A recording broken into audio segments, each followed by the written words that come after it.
Majlis Rumah Terbuka Malaysia merupakan acara tahunan peringkat nasional yang dianjurkan bagi meraihkan pelbagai perayaan di Malaysia. Jadi sempena sambutan Tahun Baru Cina tahun ini, Bandar Sibu Pasar 1 Sarawak dipilih menjadi lokasi acara dan pelbagai keunikan dan kelainan bakal ditampil dengan menunjukkan produk pelancongan menarik di Sarawak. Syaril Syarifudin yang kini berada di Sibu ada gambarannya. Jadi silakan Syaril. Baik, terima kasih rakan tugas di Kuala Lumpur. Assalamualaikum warahmatullahi taala wabarakatuh. Salam sejahtera, salam satu Malaysia.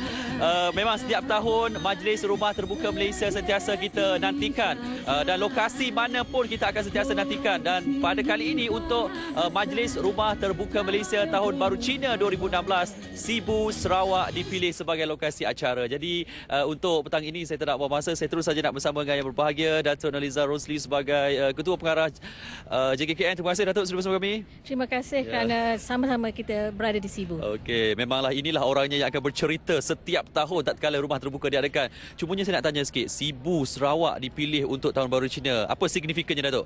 Sudah tentu signifikannya ialah Sibu mempunyai komuniti Cina yang ramai dan juga kita nak memperkenalkan Sibu di kalangan seluruh masyarakat Malaysia yang mungkin tidak berkesempatan untuk ke Sarawak, khususnya ke Sibu. Jadi marilah ke Sibu, sama-samalah kita tingkatkan industri pelancongan negara. Ya, itu dia. Okey, yang paling penting juga orang nak tahu ni garapan persembahan yang bakal ditampilkan. Sebabnya kalau tak sempat datang sini tak apa, kita bawakan secara langsung 8.30 esok. Jadi apa garapan konsepnya Datuk? Yang pertamanya saya ingin maklumkan bahawa kita sungguh berbesar hati kerana pembesar negara dan negeri akan hadir sama, iaitu Yang Amat Berhormat Perdana Menteri Malaysia bersama Yang Amat Berbahagia Datin Seri, begitu juga dengan Yang Amat Berbahagia Ketua Menteri, Yang Amat Berhormat Ketua Menteri Sarawak dan isteri, dan ramai lagi pemimpin yang akan berkunjung ke Sibu. Untuk garapan persembahan pada malam esok sudah tentu sebagai satu perayaan yang disambut oleh seluruh masyarakat Cina di Malaysia. Kita mempamerkan bakat-bakat cemerlang Sibu sendiri, Sarawak dan juga rakan-rakan daripada Melaka dan juga Muar Johor, di mana kita akan datangkan secara khas persembahan dari kumpulan Kun Sengkeng. Kalau nak tahu, kumpulan Kun Sengkeng dan Muar ni telah menjadi juara peringkat dunia sebanyak 67 kali. Dan pada tahun lepas, kumpulan Kun Sengkeng mendapat tempat pertama di Beijing, China, mengalahkan China, Hong Kong dan juga Taiwan. Mereka dibawa ke sini? Dibawa ke sini untuk tatapan masyarakat Sibu, masyarakat Sarawak dan kita semua di seluruh Malaysia. Okey, dan seperti yang kita tahu, apabila adanya majlis rumah terbuka pastinya ada jamuan rakyat. Untuk jamuan rakyat ni adakah makanan tradisi Sarawak akan dipamerkan?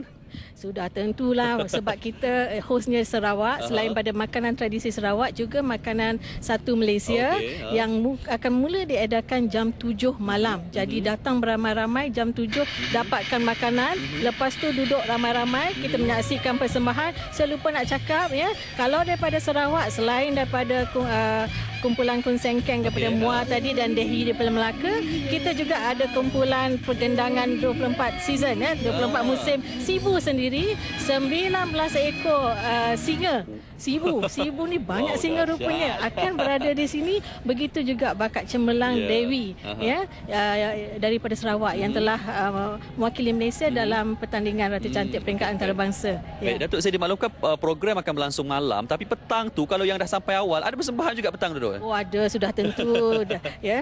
Kita nak berpesta sempena Majlis Rumah Terbuka Malaysia Tahun Baru Cina. Kita akan mulakan acara-acara itu, pameran dan juga persembahan seawal jam 4 petang hingga 6.30 dan kemudian selepas acara rasmi ialah jam 8 hingga 10 malam dan bermula 10 malam hinggalah kelewat malam 11.30 begitu. Kita akan ada acara khas untuk rakyat. Jadi sesungguhnya Majlis Rumah Terbuka Malaysia di Sibu ini adalah satu acara untuk rakyat. Jadi kita harap rakyat datanglah beramai-ramai. Okey, baik. Terima kasih banyak Datuk. Jadi rakyat datang ramai-ramai. Esok insya-Allah kita akan sajikan persembahan yang begitu hebat dan juga menarik kepada anda. Dan kalau yang tak sempat datang tak apa, kita bawakan kepada anda secara langsung tepat jam 8.30 malam esok di TV1. Sama-sama kita meriahkan Majlis Rumah Terbuka Malaysia Tahun Baru Cina 2016. Kembali bersama rakan tugas di studio di Kuala Lumpur. Silakan.